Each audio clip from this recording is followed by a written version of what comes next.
সবার জন্য ভালোবাসা। কোথায় ময়লা ফেলা হবে আর কোথায় ময়লা ফেলা হবে না, এটা আসলে এক ধরনের আচরণ যেটা শেখাতে হয়।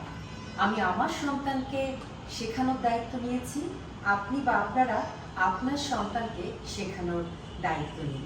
তবেই তো একযোগে পরিবার যেমন পরিষ্কার পরিচ্ছন্ন থাকবে, বাড়ির আশপাশ পরিষ্কার পরিচ্ছন্ন থাকবে, সমাজ পরিষ্কার পরিচ্ছন্ন থাকবে, তবেই তো বাংলাদেশ পরিষ্কার পরিচ্ছন্ন হয়ে উঠবে।